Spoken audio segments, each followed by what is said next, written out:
What's up guys, Houndish here, and today we're jumping in with some Destiny news and updates. So we've got a huge new update to Destiny 2 next week, some changes to RNG, we're going to talk about weapon drops and Gambit Prime loot, there are going to be some changes there, as well as additional gameplay and sandbox updates as the Arc Week event goes live. So we'll touch on that, but also we have some new leaked details about what to expect in Year 3 of Destiny 2, a new content lineup, as well as newly revealed and on the 9 leaks about content, new locations, abilities, enemies, and a bunch of other stuff that apparently we're going to see in Destiny 3. So let's get into the video right here, guys. If you enjoy this one, a rating below really helps me out, but otherwise, let's get into it.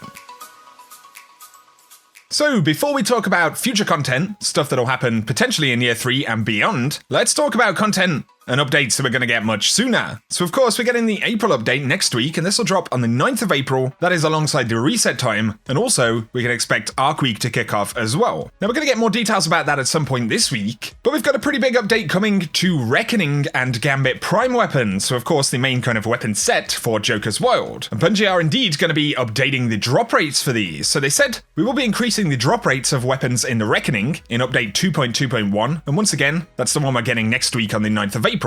They add, we will also be adding most of the weapons to the loot pool of Gambit Prime to increase the ways that you can earn Season of the Drifter weapons. Most weapons will have a chance to drop at the end of Gambit Prime matches, and your drop chance will also increase in both Gambit Prime and Reckoning every match that you don't get a weapon, and this is to prevent long droughts without a weapon drop. And eventually, they say, we will be guaranteed a drop, but the Gnawing Hunger Auto Rifle, Just In Case Sword, and the Doomsday Grenade Launcher will remain as exclusive drops in the Reckoning. So pretty good stuff actually. Whether it's Reckoning or Gambit Prime that you're playing, all of those weapon drops have been increased, and Bungie are adding some kind of bad luck protection, so that every time you complete one of these activities without a weapon drop, it actually increases your chance to get a drop significantly. And it looks like the curated rolls that you can get will have an increased drop rate, but on top of this, randomly rolled weapons will be dropping from Gambit Prime, so that's good, you know, whether you want to obtain them or look for decent rolls on them. So let us know your thoughts about that, guys, whether you'll be jumping in to try and pick up some weapons when they increase those drop rates. But of course, on top of this, Bungie got some other stuff inside of the April update. Ada 1 is going to offer all weapon frames every single week. Bungie will be fixing the issue with Gambit Prime medals that don't pop up in the UI. And of course, they're also addressing things like Dreaming City RNG, the items for different seals, and 1000 voices, as well as lore pages. And on that subject, folks have now started unlocking the Chronicler title seal.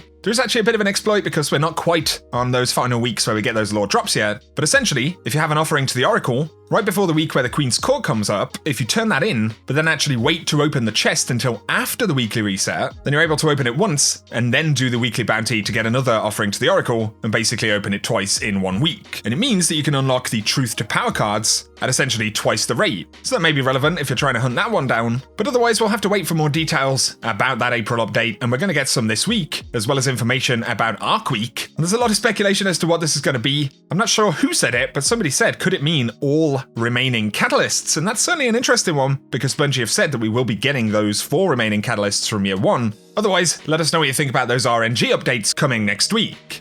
Now though, let's get in and talk about these new supposed leaks about Destiny 2 in Year 3, as well as Destiny 3. Now these come from the user Shadow of Anon the 9 on Reddit, and these are essentially the most reliable leaks that we have about the future, and Shadow is rounding up all of the details that Anon the 9 distributed about the future of the game. And bear in mind, Anon did call new locations and subclasses in Forsaken before it was even revealed. They revealed to us that Thunderlord was coming back, that Black Armory would have us forging weapons, the Last Word and the Thorn would return. All of this stuff and more was correctly leaked by Anon. So again, this is about as reliable as it gets, but they are nonetheless leaks, so things can certainly change. But they talk about D2 Year 3, and this is certainly one that folks will be interested in. They say not much detail is known outside of the business model and a small detail about the content. There will not be another Comet DLC, so something the size of Taken King, Rise of Iron or Forsaken, to kick off Year 3, but in its place there will be an annual pass style 2.0 kind of model, but apparently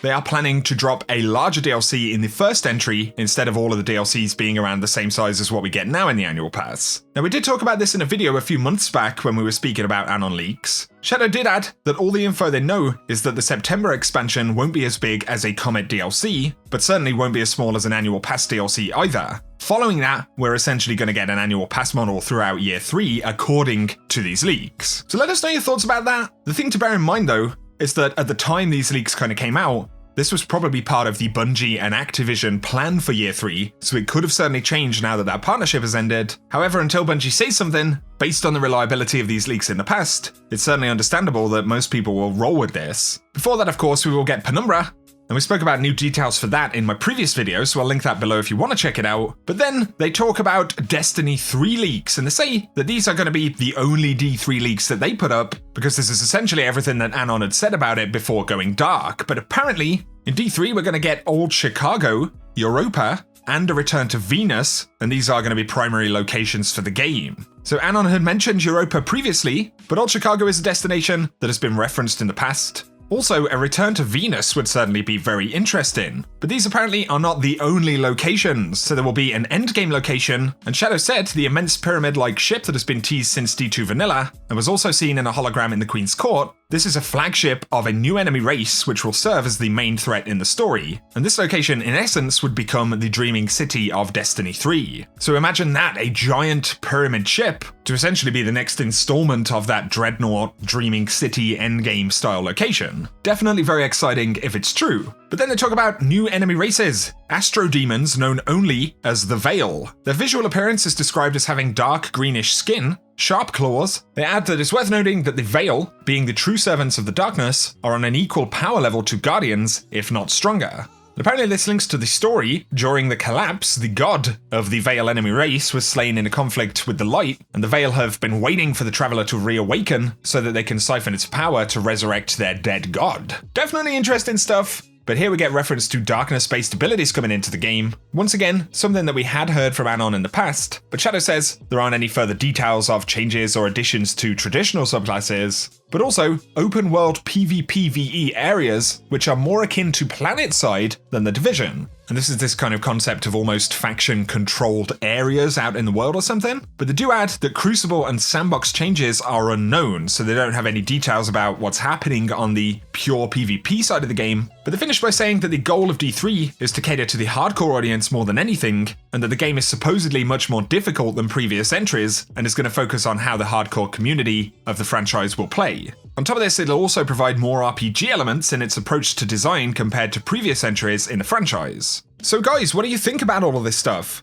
It's definitely curious, and once again, we do have proof of actual Anon leaks that spoke about some of this stuff. Something else to bear in mind here though, is that at the time that Anon actually spoke about the things that we're seeing here, they did also essentially say that they were transitioning between pre-development and actual development of Destiny 3, so that would only have really been about 4 or so months back. So the reality of a lot of this stuff is that it could absolutely change quite a bit, and there are probably elements of the next game which are really just ideas at the moment. Who knows? But I certainly think it's cool stuff. Shadow does suggest that while it isn't 100% confirmed, they can basically guarantee a 2020 release date as a multi-platform launch title for the PS5 and Project Scarlet, so basically the next generation of consoles, supposedly coming next year. I think some of the most intriguing stuff would certainly be the locations. Old Chicago and Europa are pretty interesting. There's been a little bit of concept art for some of these locations in the past. I'd definitely be curious to know why we'd be returning to Venus, but also a massive pyramid ship kind of endgame location could be really, really cool. So let us know your thoughts about it. Once again, guys, if these leaks didn't have some potential kind of validity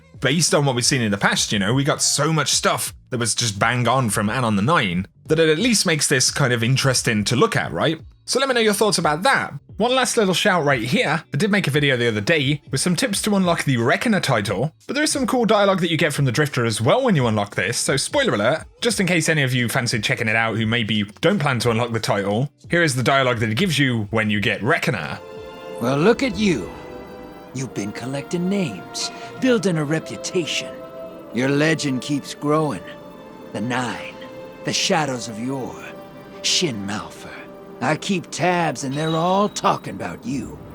Everything you touch changes, and some folks hate change. You watch your back, Reckoner. So yeah, just a random shout, thought you might be interested to check it out. But otherwise, guys, I'll be keeping you posted on news about the update and the events that we're getting in the next couple of weeks, because we get Arc Week next week and then the Revelry the week after. And yes, we still haven't got Arbalest in the game. So that's a very curious one. Maybe it is going to come from the Verdant Forest, or some of the content in the upcoming events. Starting to look a lot more likely. But yeah, Arc Week, apparently another exotic quest on the roadmap. Those exotic catalysts from back in year 1 that we didn't get yet. Those are the main things we know right now that we can definitely expect over the coming weeks. So let us know your thoughts about everything in the video, guys. If you have enjoyed it, a like is very much appreciated below. If you're new to the channel and you enjoy the content or the conversation, feel free to hit that subscribe button and turn on notifications if you want to keep up to date with everything. Otherwise, thank you as always for tuning in. But for now, whatever you get up to, I hope you have an awesome day.